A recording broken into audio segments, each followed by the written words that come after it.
आपको क्या करना है, विविध प्रश्नावली 3।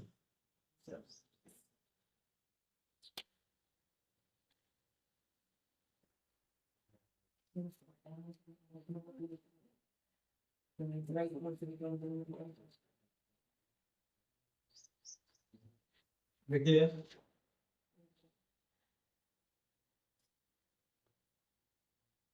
पहला कह रहा है एक्स व वाई के लिए समीकरण युग्म को हल कीजिए। समीकरण युग्म को हल कीजिए का मतलब क्या है? समीकरण युग्म को हल करने का मतलब क्या है? एक्स और वाई के क्या करने हैं, आपको मान निकालने हैं। लेकिन यहाँ कोई विधि नहीं कहा है, तो आप विलोपन से लगा सकते हैं, प्रतिस्थापन से लगा सकते हैं, जो भी आपकी इच्छा है उससे लगा सकते हैं। ठीक है, तो लिखेंगे हम लोग पहले दी गई समीकरण युग्म। तो दी गई समीकरण युग्म क्या है हम लोगों की?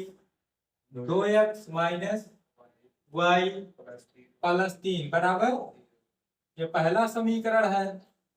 दूसरा क्या है? 3x माइनस 5y प्लस बराबर, ये आपका कौन सा है? दूसरा समीकरण है। किस विधि से हल करें? विलोपन से। अच्छा, विलोपन से हल करने के लिए x या y को बराबर करना पड़ेगा। तो देखिए x को बराबर करने के लिए समीकरण एक में 3 का और 2 में 2 से गुणा करना पड़ेगा। ठीक, उसकी अपेक्षा y को बराबर करना थोड़ा सा आसान है, क्योंकि इसमें सिर्फ पहले वाले 5 का गुणा कर दीजिए, बराबर हो जाएंगे गुणा। ठीक है, तो y को बराबर कर ले रहे हैं। इसको भी कर सकते हो, तो इसमें दोनों समीकरणों में गुणा करना पड़ेगा, और y बराबर करने के लिए सिर्फ एक समीकरण में क्या करना पड़ेगा? गुणा। तो समीकरण फर्स्ट इंटू 5, मतलब समीकरण एक में क्या करेंगे? 5 से। अब इन दोनों का चिन्ह क्या है? माइनस। तो काटने के लिए हमको उसका चिन्ह एक ठीक माइनस होना चाहिए, एक ठीक का। तो ऐसा कब होता है? जो आप लोग चिन्ह बदलेंगे, माइनस करेंगे तब ना से। तो 5 का गुणा कराइए, 5 दूना 10x माइनस 5y प्लस 5 तिया बराबर। अब दूसरा वाला वैसे ही उतार लीजिए पहले। अब घटा रहे हैं, घटाने मतलब चिन्ह बदला जाएगा, तो ये क्या होगा? ये माइनस था, क्या होगा? और ये 5y तो कट गया। 10x में से 3x घटेगा 7x, और ये 15 में से 1 घट जाएगा, तो आपका बचा क्या? 7x प्लस 14 बराबर 0। 7x बराबर, ये प्लस उधर जाएगा -14। x बराबर 7 गुना 14 होता है, तो x बराबर कितना आया? -2। 7 से भाग हो जाएगा, 7 गुना 14, चिन्ह माइनस था तो माइनस रहेगा ही। अब मान निकाल लीजिए। मान रखते हैं किसी भी समीकरण में, x का मान किसमें रख दें? समीकरण एक में रखने पर रखिए 2 गुणे -2 माइनस वाई प्लस 3 बराबर 0। 2 दूना -4 माइनस वाई प्लस 3 बराबर 0। ये -4 है और ये +3 है, क्या बचेगा? -1 माइनस वाई बराबर 0। वाई बराबर माइनस,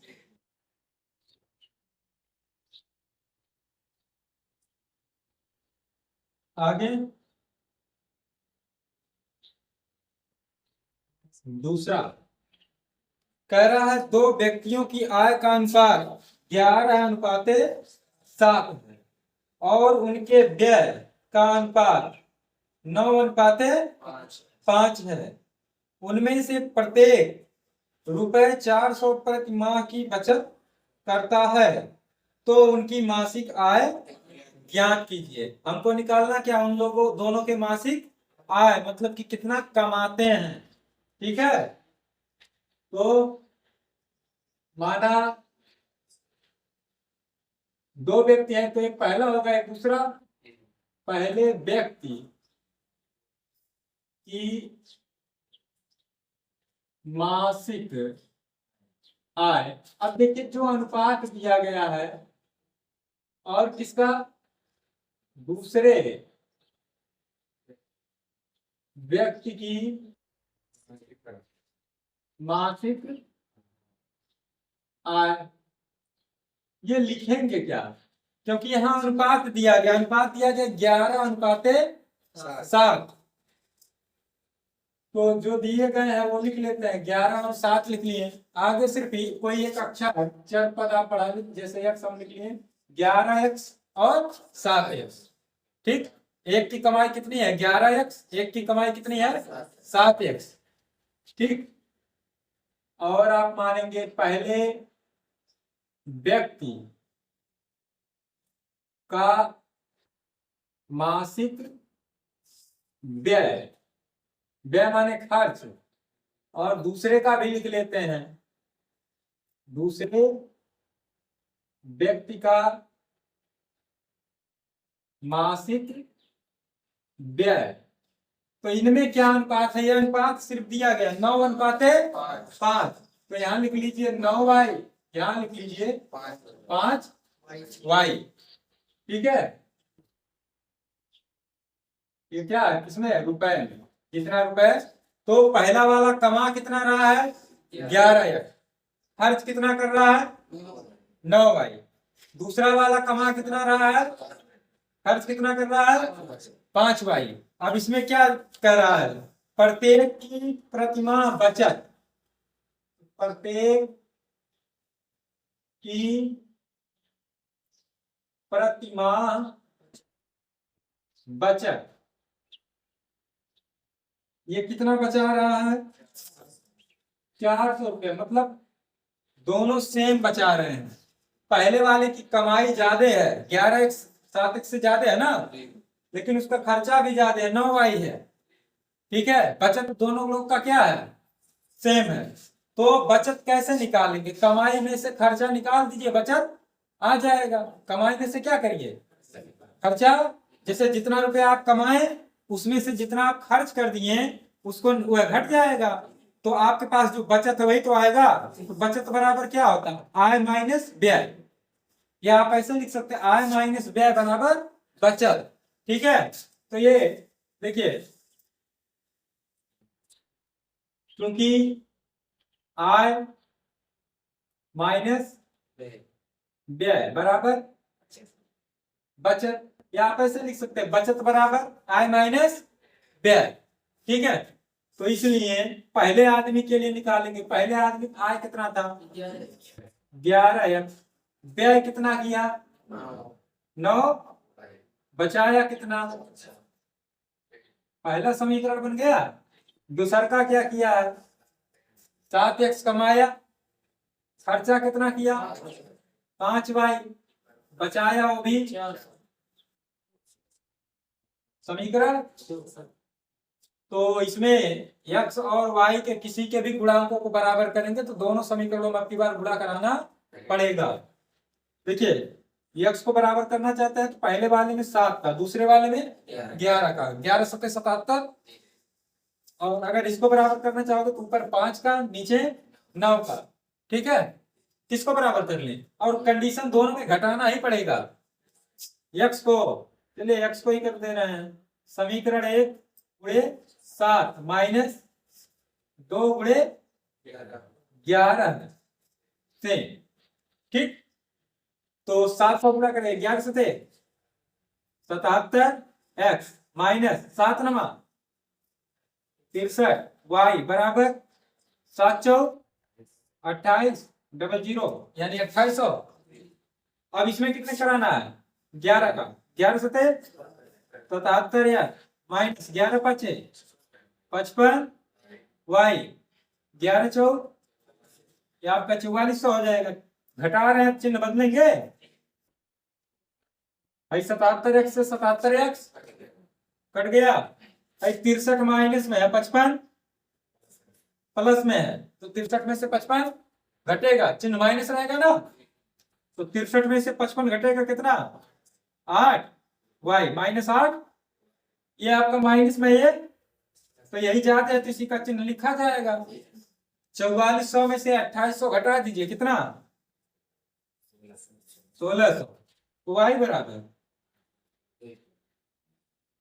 माइनस से माइनस हट जाएगा, 1600 बटे 8 करना, 8 गुना, यानी y बराबर कितना आ गया?